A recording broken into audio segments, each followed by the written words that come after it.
السلام عليكم ورحمة الله وبركاته. ومن أصدق من الله قيلا. الله عز وجل يا إخوان اللي يقول في القرآن: وما أنفقتم من شيء فهو يخلفه وهو خير الرازقين، سبحانه وتعالى، وهو الرزاق وهو العليم، فهو الذي يرزق وهو الذي يعلم سبحانه وتعالى. فهذه الحالة اللي تشوفونها للامرأة المسكينة اللي تعيل عيالها وتعبت وصارت ما عاد تقدر تشتغل زي أول زمان كانت، وفي حالة يرثى لها، نسأل الله أن يكون في عونهم، وفي حاجة للحاجات الأساسية في المنزل، نسأل الله أن يكون في عونهم ويجعلنا عونا لهم يا رب العالمين.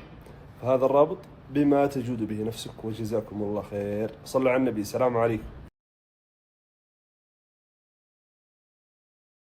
من أولوياتي قبل صك الزرار: أما تعاطى شعر ولا كافيين، وأحلى هوت شوكولاتة وحش. بسم الله.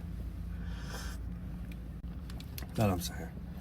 كيف حالكم يا اخوان؟ طيبين؟ بشرنا عنكم. ايش الصوت هذا يا ابو سعيد؟ هذا يا اخوان صوت الثراء الفاحش. انا اول ما اقوم من النوم اكون ملياردير، اذا جيت ارقد مليونير كذا، لان الصوت يصير من هذا الصوت يعني الكويس الى الصوت كذا يصير. والله المستعان. صلوا على النبي. سلام عليكم. يعني هرج بريالين اللي يبغاها اول لا لا لا لا لا لا لا لا لا لا لا. وبحكم ان صوتي معطيها وضعية الفخامة والقريحة الشعرية هاضت، فودي استغل هذه الفرصة واقول لكم بيتين. يقول: مرات في حي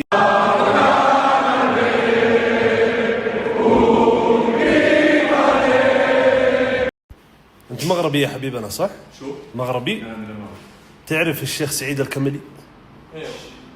تعرفه؟ ايوه. طيب تعرف سعد المجرد؟ ايوه. تعرف ديما بونو؟ ايوه. كل المغاربة اللي اعرفهم ترى قلتهم لك عشان تزبطني يعني من الاخر. الراس موسى الله لا يهينك. صلوا على النبي. السلام عليكم. كيف هذه الحين شو بتسوي؟ شو؟ تحلق الراس موس؟ يصير موسى؟ ايوه موس. كل شيء موسى؟ بس انا استغربت يعني ليش هذه؟ لا هذيك حدثت بعدين نشيل لك بموسى نسوي زي كذا. يلا صلوا على النبي. السلام عليكم. وفيت وجيت يوم زرتني، لو صدقت ابدت روحي في هوا. يا غابن عيني يا السنين القديمة، وقت تعلمنا صبر وعزيمة. شوفوا يا اخوان هذا القدر البراد، اعمام قدور واخواله براريد. هذا وش اسمه يا حبيبي؟ هذا قبراد هذا ولا؟ وش اسمه؟ هذا شاي مضغوط. شاي صدق والله؟ ايوه. هات من الشاي المضغوط، خلنا نجربه. هات شاي مضغوط. شاي اغرب شيء في الحياة. اغرب ما هو الشاي المضغوط، اغرب شيء البراد المضغوط.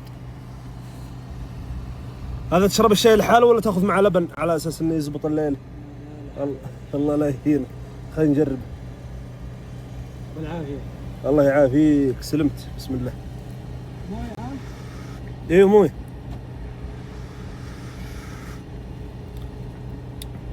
حار يا اخي هذا. مضغوط. شكرا لك. صلى على النبي. السلام عليكم.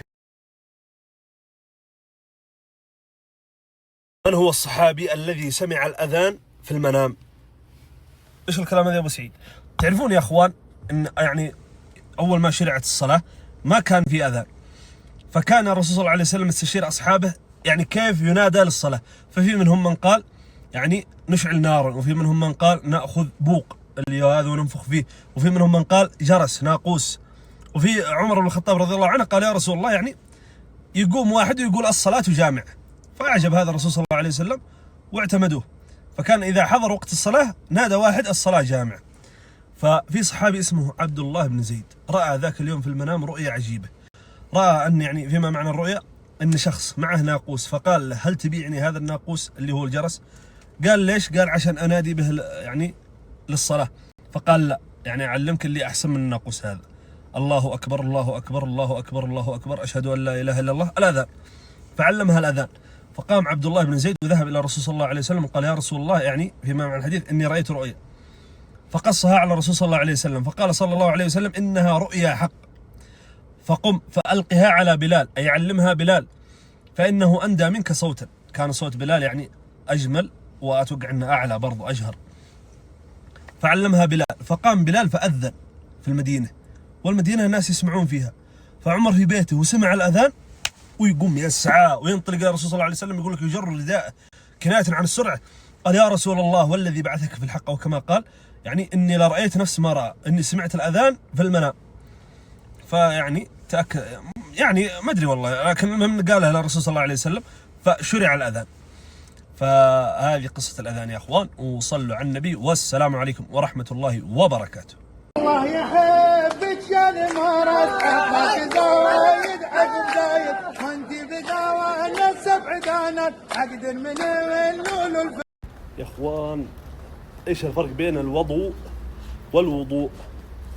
يقول لكم أن الوضوء هو الماء الذي تتوضأ به، والوضوء هو الفعل أنك تتوضأ. الوضوء الفتح هذا الماء، والوضوء الفعل. فجزاكم الله خير، هذه معلومة على الطاير. صلوا على النبي، السلام عليكم. والآن يا إخوان وصلنا أختم سلوات هذا اليوم. صلوا على النبي سبحانه وتعالى، غير في السلام عليكم.